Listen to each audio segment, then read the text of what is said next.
안녕하십니까. 우리 손상대 선생이 갈수록 이 과정이 좀 심해져서 좀 곤란하네. 고맙습니다. 아침에 저희들 특검단이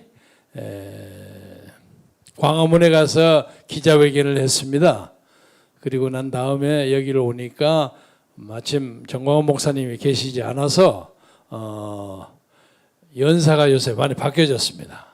연사를 제가 사실 별로 준비가 안 돼가지고 한참 듣고 계몽받아서 말씀을 드리려고 들었는데, 여러분이 연설 쭉 들으셨죠? 국민혁명당의 인재가 이만합니다. 특히 오늘 윤용 교수가 오셔서 또 금삼청화가 됐는데, 우리가 정치, 경제, 사회, 문화, 종교 뭐 말할 것 없이 나라를 끌어갈 만한 충분한 인재가 있습니다. 제가 어디 가서도 간혹 말씀을 드립니다마는 우리나라에는 오늘 현재 대통령을 잘 할 수 있는 사람이 적어도 알기로는 10명은 제가 꼽을 수가 있습니다. 그런데 이분들이 왜 그걸 나타나지 못하느냐. 우리나라의 정치 풍토가 하도 척박해서 우선 경제적으로 자립을 해야 하고 자본이 있어야 하고 그래야 조직을 하고 그리고 열심히 부지런하게 건강하게 돌아다녀야 하고, 이걸 3박자를 다 할 수 있는 사람이 별로 많지가 않아요. 정치적으로 정책적으로는 충분히 준비가 돼 있다고 할지라도 그걸 못하니까 못하는 거예요.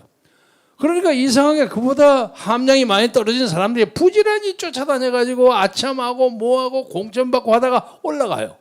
그래서 나타난 사람들이 대부분 요새 대통령 하겠다고 나타난 사람들입니다. 그래서 많은 사람, 소위 고결한 삶을 가지고 있는 사람들은 딱 듣는 거예요. 응접실, 저 사람이 대통령 하면 될까? 이런 느낌을 많이 가집니다.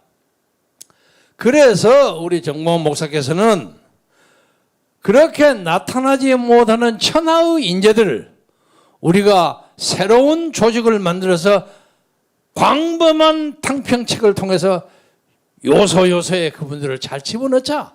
그분들이 잘 정치하도록 놔두고 우리는 쓱 빠지면 좋은 대한민국의 자유민주주의가 창달될 거 아니냐 하는 게 이 정광훈 목사님의 아이디어입니다.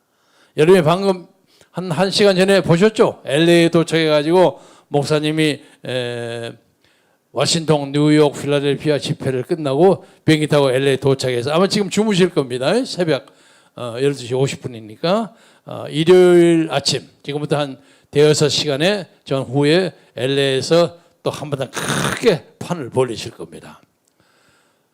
여러분이 말씀을 들었다시피 미국에 사는 교포들은, 제가 미국에 살아서가 아니라 거의 90% 이상은 보수주의자입니다. 미국에 별로 관심을 가지지 않고 가다가도 미국에 한참 살다 보면 애국자가 돼요. 애국자가 됩니다. 많은 사람들이 정광훈 목사님의 연설을 여기서 많이 들으셨어요. 설교를 많이 들으셨어요. 직접 만나서 얼마나 좋았겠습니까? 아마 들어오면 하실 말씀이 많으실 겁니다. 그래서 오늘은 제가 여기 새로 모시는 노재성 선생, 그리고 윤용 교수, 이런 새로운 분들이 들어와서 이계성 선생이나 옹천 스님 그런 자리를 메꾼 거예요. 그런데 이 메꾸는 것 정도가 아니라 우리에게 수많은 인재의 풀이 있습니다. 그래서 저희들에게 관심을 가져주시면 여러분에게 정말로 좋은 새로운 역사적 변곡점을 거쳐서 자유민주주의의 새로운 번창한 시대를 열어드리겠습니다. 이제 이 국내 문제에 대해서 잠깐 말씀드리고 가겠습니다. 요새 그 이재명 더불어민주당 후보에 대해서는 제가 별로 코멘트를 많이 안 하려고 합니다. 왜냐하면 그 사람은 아마 정리가 될 겁니다. 제가 입을 보태지 않아도 그 구조, 그 범죄와 위선의 구조는 터지지 않을 수가 없는 거예요. 무슨 김밥 옆구리 터지듯이 안 터질 수가 없는 입장이에요. 그래서 제가 다음은 이 문제는 한마디로 요약하겠습니다. 대장동이 대통령이 되어서는 안 된다. 그래서 저는 솔직히 말해서 저 양반이 어물어물 해갖고 대통령 후보로 본선에 나오기를 원합니다. 그럼 우리는 그때 적당한 무기와 준비를 가지고 그 양반을 살살 요리해서 우리 정권 교체에 좋은 제물로 삼으려고 합니다. 그런데 좀 불안스러운 것은 요새 그 김동연과 김종인 등등이 짜가지고 좀 제3정당을 만들려고 하고 있는 것 같아요. 그래서 혹시 이 양반들이 이재명이가 낙마할 경우에 대안으로 이거 세우려고 하는 거 아니냐 이런 느낌이 드는데, 여러분이 혹시 이재명 그만두면 이낙연이가 될 것이다, 그거 어렵습니다. 현실적으로. 그 법률적으로 좀 문제가 있고, 또 그렇게 되는 경우에는 그 이재명 세력이 가만히 있겠습니까? 난리 법석을 칠 테니까. 그래서 딱 둘이를 제쳐버리고 제3의 누구를 만들려고 하는 거 아니냐. 이런 아이디어에 김종인 씨가 또 한몫 끼어가지고 뭐 사업을 벌리려고 하는 거 아니냐. 이런 느낌이 들어요. 이건 뭐 제 상상입니다만은. 그래서 여러분이 그것을 잘 구경하시되 냉철하고 현명한 지혜로 그걸 잘 봐주시길 바랍니다. 이제 우리가 새로운 시대를 맞이하는 데서 그런 정치적 조작과 착기는 통하지 않습니다. 또 하나는 제가 엊그저께 고성국 박사 TV에 나가서 한 2시간 동안 넥타이 풀고 무슨 여의도 포장마차 식의 방담을 했는데, 거기에 그 서청원 전 의원이 옛날 우리공화당에 들어갔을 때 무슨 비례대표로 당 헌금을 했다 하는 얘기가, 저는 그게 공공연하게 나타나 있는 것인 줄 알았어요. 그때 소문이 그렇게 많이 났으니까 의료권 당비 냈겠구나, 특별 당비 냈겠구나 하는데 그게 사실이 아니었던 모양이에요.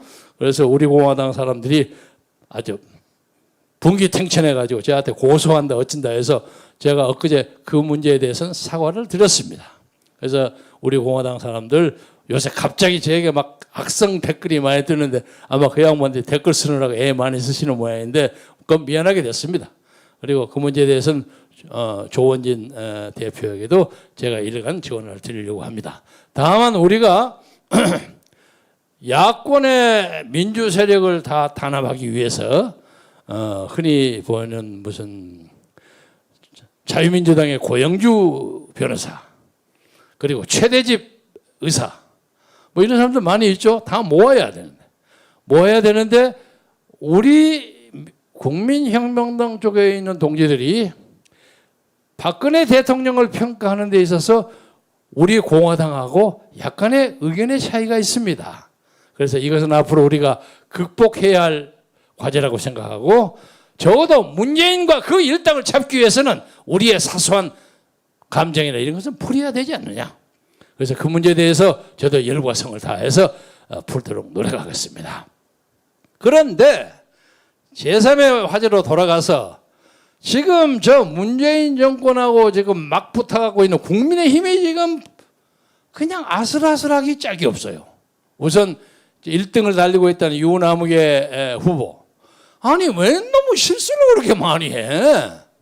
걱정이 많아요. 이 양반이 대학 졸업하고 그냥 군영 공부하다가 그 다음에 26년 검사를 하느라고 민생의 물정을 잘 모르는 모양이야. 그래서 막 자꾸 실수를 해서 아슬아슬해요. 그냥 물가에 나는 아기같이 아슬아슬해요. 그래서 어떻든 간에 실수하지 마시고, 너무 실수 계속하면 깨집니다. 정신 바짝 차리세요. 무슨 놈의 저 사과를 하는데 그냥 고양이인가 뭐 강아지 앞에 사과 물고 가지고 장난치듯이 사람을 우습게 만드는 거 아닙니까? 그런 짓 하지 마세요. 또 하나는 홍준표 후보도 너무 사람 그렇게 많이 몰지 마십시오.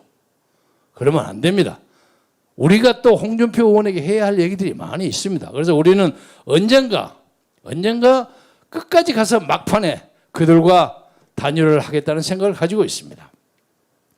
그래서 지금 미국에 계시는 정화 목사는 계속 우리가 자유공동정권을 만들고 반을 나누고 어쩌고 이렇게 얘기를 자꾸 하니까 다른 사람들이 저 사람 가다가 나중에 그냥 적당히 물러날 사람이다 하고 생각하기 때문에 우리의 인기가 안 올라갈 수도 있는 것입니다. 그렇죠? 그래서 제가 전 목사님하고 업무 분담을 했습니다. 목사님은 그 말씀을 계속 하셔도 좋고 선지자의 입장에서 저는 끝까지 갑니다. 그리고 솔직하게 말해서 가고 안 가고는 김경재가 결정합니다. 막판에. 그러니까 목사님 너무 타협할 거라 그러지 마십시오. 그런데 엊그제 제가 어디 가서 정말로 끝까지 갈 겁니까? 하고 누가 묻더라고요. 그래서 제가 열심히 가서 마지막 목표 5m 전방에 아니면 완주 5분 전에 생각하겠습니다. 그래서 정권 교체가 시대 정신이기 때문에 그 말에 어긋나지 않게 하겠습니다. 그래서 만약에 그쪽에서 전혀 우리하고 대화를 안 하고 지 혼자 맘대로 한다고 하면 어떡합니까? 그럴 때는 우리가 양보하려면 양보하는 거 시대 정신이라고 생각하면 모든 걸 생각하지 않고도 양보하겠습니다. 이게 아주 불리한 발언인데 그렇게 했습니다. 어떻든 간에 이 정권을 바꿔야 아무리 나빠도 이 정권보다 더 나쁜 정권이 나오겠습니까? 그래서 바꾸고 난 다음에 그 다음에 싸움을 하든 말든 하든 그것이 우리의 입장입니다. 존경하는 국민 여러분, 그리고 광암 동지 여러분, 우리가 지금 300만을 올라갔는데 제가 엊그제도 한번 말씀드렸습니다만 우리 인구가 5,200만입니다. 거기에 유권자, 그러니까 투표를 할 수 있는 사람이 대충 4,100만 내지 4,200만 정도입니다. 어린아이들은 투표 못하니까. 요새 좀 올랐을 겁니다. 선거제정을 1년 내렸죠. 내리기 때문에 좀 더 올라갔을 겁니다. 그런데 그중에 보통 역대 선거, 대통령 선거를 보면 보통 75% 전후로 합니다. 그러니까 한 3천만 명 정도가 투표를 한다고 봅니다. 그 3천만 명 중에 현재 우리의 300만의 당원, 300만이 넘어갔습니다만 300만 원 당원하는 것은 적어도 월 1,000원씩 이상을 내고 충성심이 강하고 민주주의 회복에 불타는 열정을 가지고 비가 오나 눈이 오나 바람이 부나 지난 3년 동안 광화문에서 외쳤던 열정과 정의를 가진 사람, 옳은 일을 위해서 열심히 자기를 희생했던 사람, 그리고 그것 때문에 받은 순환을 떳떳이 받는 그런 열정을 가진, 용기를 가진 우리 태극기 세력과 1,200만의 기독교, 그리고 곧 우리와 같이 합동하려는 어떤 불교의 대세력, 자유와 정의와 평화와 민주를 좋아하는 모든 대한민국 국민이 모이면 이것을 충분히 극복할 수 있다고 생각하기 때문에 여러분이 해 주실 것은 이제 오늘이 한로 상강입니다. 설이 내리는 날입니다. 좀 추워집니다. 3년 전 광화문 생각이 많이 납니다. 춥게 하지 마시고 우리에게 500만 당원만 만들게 해 주십시오. 그러면 우리가 애써서 광화문에 나갈 필요도 없고 문재인이가 우리 못 나가려고 아우성치고 막고 있는 것도 그 걱정 안 해도 되고 우리는 500만의 당원만 가지고 있으면 가만히 집안에 앉아서도 역사를 바꿀 수 있습니다. 얼마나 편합니까? 그리고 우리가 하는 12대 강령 여러분 아시죠? 간단히 얘기했습니다. 원자력을 원상복구 시키겠다. 부동산 세금을 내리겠다. 국방을 강화해서 감히 북한 김정은이가 쓸데없는 소리를 못하도록 만들겠다. 그리고 미국을 어떤 식으로도 설정을 해서 전술 전략 핵무기를 만들어내겠다.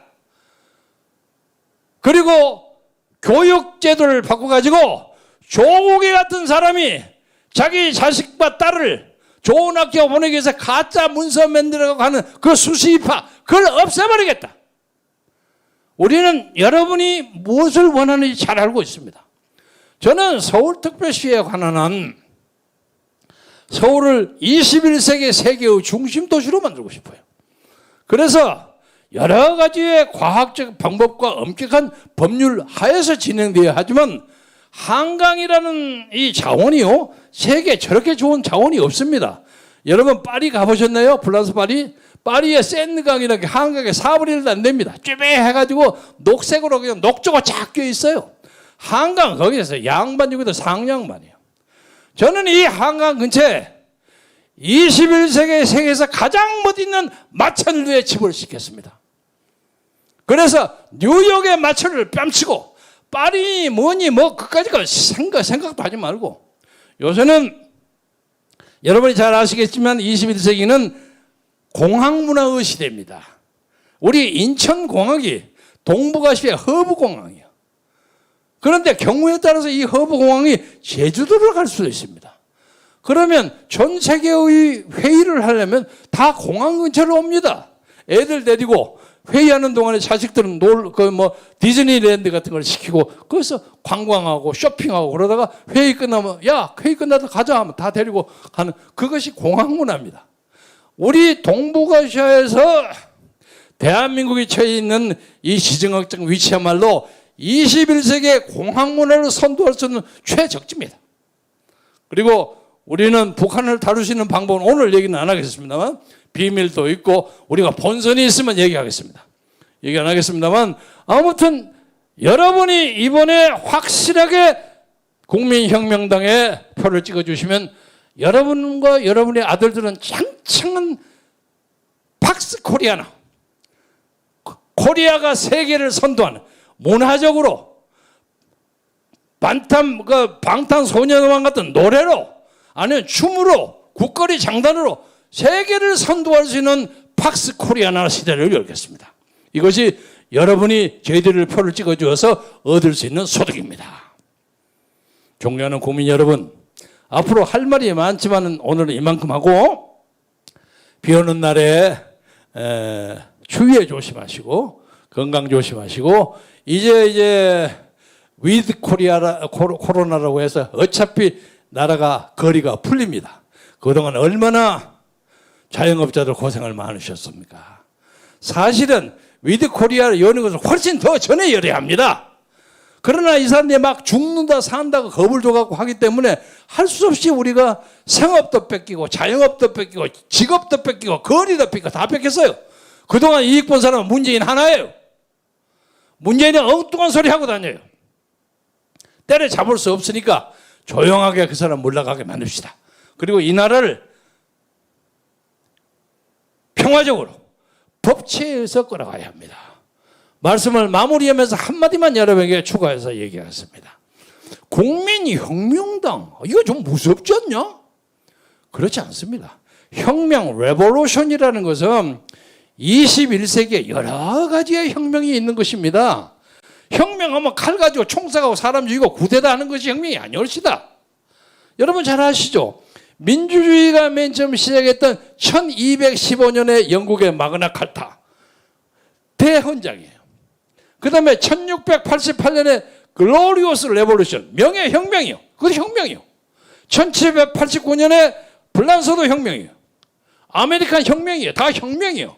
우리가 혁명이라고 주장하는 것은 자유민주주의를 세우는 혁명, 주사파를 밀어내는 명령, 민주노총을 밀어내는 명령, 그 사람들에게 확실하게 커밍아웃을 시켜서 민족 앞에 사죄하지 않는 한 우리는 설마 그 사람들 옛날 전두환식으로 삼천교육대 보내지는 않지만은 법치로 정리하겠습니다. 그리고 꼭 대한민국의 체제를 원하지 않는다면 북한에 가서 살도록 하겠습니다. 그렇게 하겠습니다. 그래서 이 나라를 세계에서 우뚝 가는 자유민주주의 국가로 만드는 것이 우리가 여러분과 공동으로 원하는 새로운 나라의 이미지입니다. 여러분 다 같이 함께 갑시다. 대단히 감사합니다.